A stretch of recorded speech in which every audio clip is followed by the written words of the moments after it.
Hello，大家好啊！今日又帶大家出去做嘢。咁今日去做嘢嘅地方呢，就比較遠，要去離島，係去坪洲啊。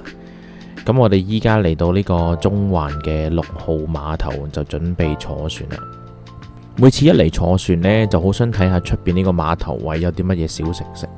咁今日見到呢一間啦，咁都幾多人排隊。咁不過礙於我就減緊肥，所以就冇食到，就直接行入去坐船啦。好，拍卡入閘都。咁今日星期六啦，咁其實收到風就話嚟緊呢個禮拜會打風，咁但係好彩，咁今日就幾好太陽，幾好天，準備出發，嘻嘻。其實每次一遇到呢啲要出海做嘢 case 都會覺得幾開心。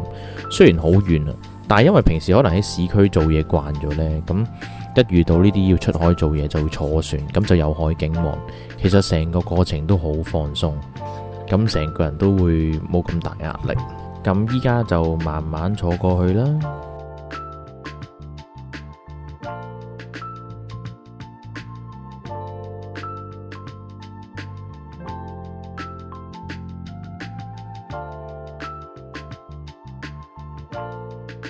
好啦，到啦，終於落船，逼啊逼啊逼！好，歡迎嚟臨坪洲。咁嚟到，梗係打返張卡先啦。咁因為入嚟坪洲做嘢，所以我喺市區就特登唔食嘢嘅，咁留翻個肚仔入嚟揾好嘢食。咁但係我喺 IG search 過呢，大部分都係推薦可能 pizza 或者蝦多士。